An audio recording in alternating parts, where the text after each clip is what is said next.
Hello children, मैं आपका CP sir. आज मैं आपके लिए क्लास 10th के ज्योग्राफी बुक से chapter first resources and development chapter का तीसरा वीडियो लेकर आया हूँ। इसका मतलब कि ये इस चैप्टर का पार्ट 3 है। इस वीडियो में हम एक बार फिर रिसोर्सेस के क्लासिफिकेशंस को डिस्कस करेंगे। जैसा कि पिछले वीडियो में हम लोगों ने on the basis of origin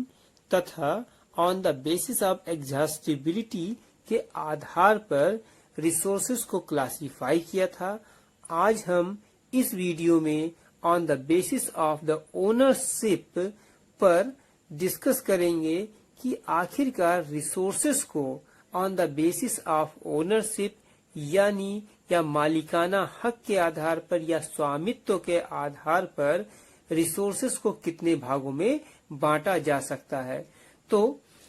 on the basis of ownership resources को 4 भागों में बांटा जा सकता है। पहला है इंडिविजुअल रिसोर्सेस, दूसरा कम्युनिटी ओन्ड रिसोर्सेस, तीसरा नेशनल रिसोर्सेस और चौथा इंटरनेशनल रिसोर्सेस। अब हम इनमें से प्रत्येक को एक एक करके डिफाइन करेंगे या समझेंगे इनके बारे में कि आखिरकार ये जो रिसोर्सेस हैं 4 प्रकार के कौन कौन से होते हैं। तो पहला लेते हैं यहाँ पे अपना इंडिविजुअल रिसोर्सेस। तो इंडिविजुअल रिसोर्सेस का मतलब क्या हुआ कि जब कोई रिसोर्स किसी एक प्राइवेट यानी व्यक्तिगत रूप से किसी व्यक्ति की संपत्ति होती है, तो इस प्रकार के जो रिसोर्सेस हैं उनको हम इंडिविजुअल रिसोर्स कहते हैं। इस तरह से अगर हम इसको डेफिनेशन को देखें तो इसको ऐसे हम कह सकते हैं कि the resources which are owned by individual, यानी कि ऐसे रिसोर्सेस जो किसी एक व्यक्ति के द्वारा ओन किए जाते हो या किसी एक व्यक्ति का वह स्वामित्व में हो या किसी एक ही व्यक्ति के कंट्रोल में हो, तो इस प्रकार के जो रिसोर्सेस होते हैं उनको हम इंडिविजुअल रिसोर्सेस कहते हैं।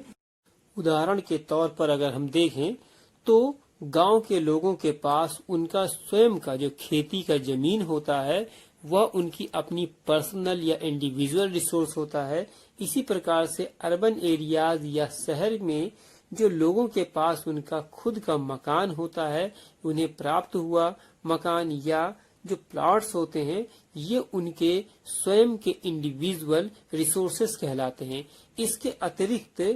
प्लांटेशन के वर्क, पॉन्ड्स, वाटर, वेल्स और पास्चर्स, ये सभी किसी व्यक्ति के इंडिविजुअल रिसोर्स हो सकते हैं। यानी कि अगर किसी के पास कोई जमीन है तो वहां पर उसने पौधे लगवा दिए तो वो प्लांटेशन का वर्क हो गया, तो ये उस व्यक्ति का अपना एक इंडिविजुअल रिसोर्स कहलाएगा। इसी प्रकार से पॉन्ड्स मछली पालने के लिए या अन्य किसी अन्य वर्क के लिए अगर कोई पॉन्ड बनवाता है अपने लिए, तो यह जो पॉन्ड होगा या उस व्यक्ति के लिए अपना स्वयं का, यानी कि उस व्यक्ति के लिए अपना स्वयं का ये क्या होगा, इंडिविजुअल रिसोर्स कहलाएगा। इसी प्रकार से पास्चर लैंड, तो ये सारे ऐसी सुविधाएं हैं या ऐसे रिसोर्स हैं जो किसी व्यक्ति के लिए अपने प्राइवेट या इंडिविजुअल रिसोर्स कहलाते हैं। इसके पश्चात अब हम आते हैं अपने दूसरे टाइप ऑफ ओनरशिप के रिसोर्स पर। तो इसमें जो सेकंड है वो आता है आपका कौन सा, community owned resources. Community owned resources का मतलब होता है किसी समुदाय के प्रति, यानी किसी समुदाय के द्वारा स्वामित्व किया गया हुआ रिसोर्स। तो इस प्रकार से हम कम्युनिटी ओन्ड रिसोर्स का मतलब कहते हैं किसी समुदाय विशेष के द्वारा अर्जित किया हुआ या उसकी रिसोर्स को ही हम कम्युनिटी ओन्ड रिसोर्स कहते हैं। तो अब अगर हम इसकी डिफिनीशन को देखते हैं तो ये इस प्रकार से है कि those resources which can be accessed by all members of a community are, यानी कि वो सारे रिसोर्सेज जो किसी कम्युनिटी के सभी मेंबर्स के द्वारा एक्सेस किए जा सकते हो, यानी कि उनका यूज किया जा सकता हो, उन सभी मेंबर्स के द्वारा जो किसी विशेष कम्युनिटी से बिलोंग करते हो, तो इस प्रकार का जो रिसोर्स है उसे हम कम्युनिटी ओन्ड रिसोर्स कहते हैं। अगर हम इसका उदाहरण लें तो एग्जाम्पल के रूप में जैसे पब्लिक पार्क हो गया, बरियल ग्राउंड्स हो गए, विलेज पॉन्ड हो गए, पिकनिक स्पॉट्स हो गए और प्ले ग्राउंड्स हो गए, ये सारे के सारे जो रिसोर्सेस हैं, ये जो सारे के सारे जो यहाँ पर दिए गए उदाहरण, ये सभी कम्युनिटी ओन्ड रिसोर्सेस हैं, क्योंकि इसके ऊपर किसी एक विशेष व्यक्ति का कोई स्वामित्व तो नहीं होता। इसका प्रयोग सभी यानी कि किसी कम्युनिटी विशेष के लोग उसका प्रयोग हर प्रकार से यानी कि उसका हर एक मेंबर जो है वो उसका प्रयोग कर सकता है। इसके पश्चात on the basis of ownership जो हमारा तीसरे प्रकार का जो रिसोर्स है वो है नेशनल रिसोर्स। तो यानी ऐसे रिसोर्सेस जो किसी राष्ट्र के या नेशन के होते हैं उन्हीं को ही नेशनल रिसोर्स कहते हैं। जैसे इसके नाम से ही पता चलता है, नेशनल रिसोर्सेज यानी कि राष्ट्र की संसाधन, यानी कि ऐसे रिसोर्सेज जो किसी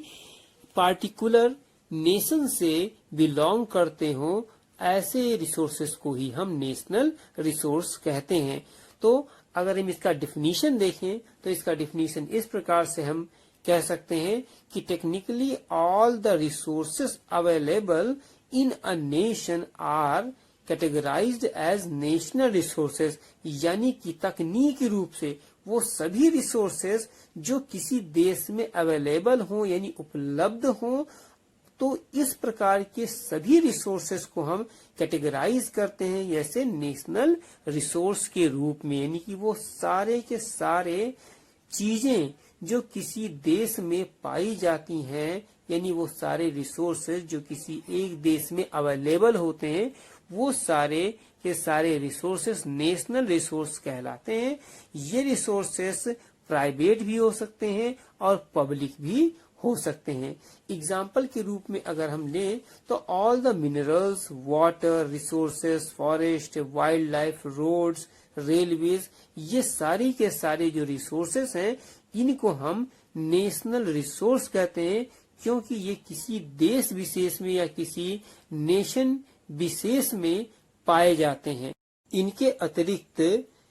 वो लैंड एरियाज जो किन्हीं दो कंट्रीज के बीच की पॉलिटिकल बाउंड्रीज होती हैं, या वे महासागरीय या ओशनिक एरियाज जो लगभग से 12 नॉटिकल माइल्स या 22.2 किलोमीटर के डिस्टेंस होते हैं, वो इन सभी को यानी इन सभी क्षेत्रों में पाए जाने वाले जो भी रिसोर्सेस होते हैं उन सभी को नेशनल रिसोर्स के रूप में माना जाता है। जैसे कि यहाँ पर दिया गया है कि बिसाइड्स दीज लैंड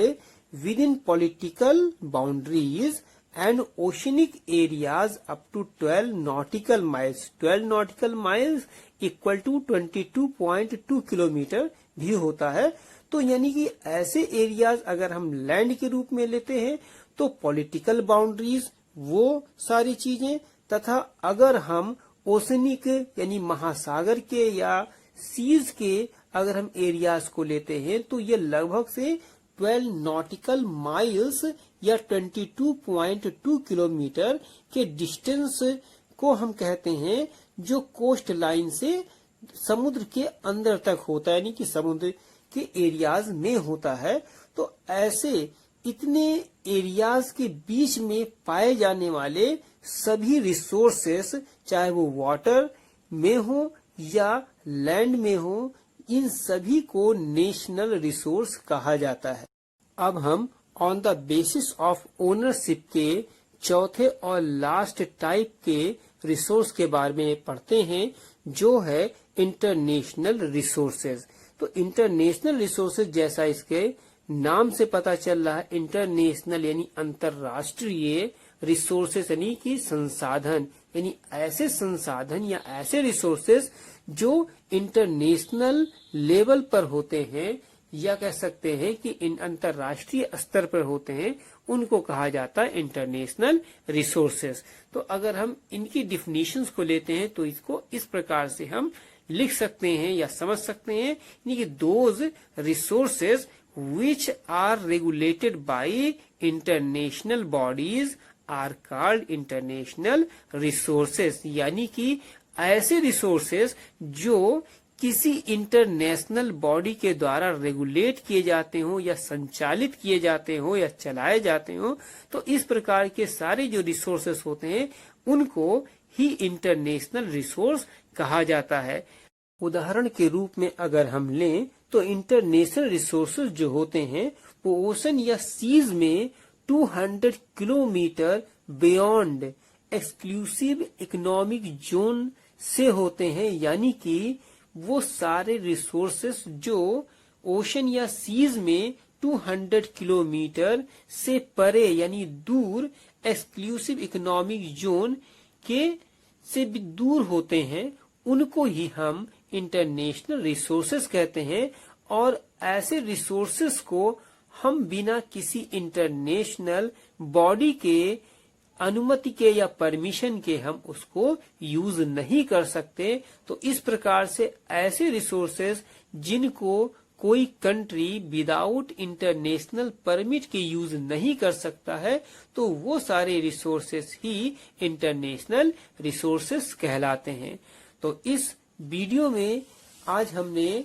रिसोर्सेज को on the basis of ownership के आधार पर पढ़ा और हमने देखा कि on the basis of ownership जो रिसोर्सेस होते हैं वो 4 तरह के होते हैं: individual resources, community owned resources, national resources और इंटरनेशनल रिसोर्सेस। तो इस वीडियो में इतना ही, अगले वीडियो में इसके आगे का भाग आपको पढ़ाया जाएगा। Thank you for watching.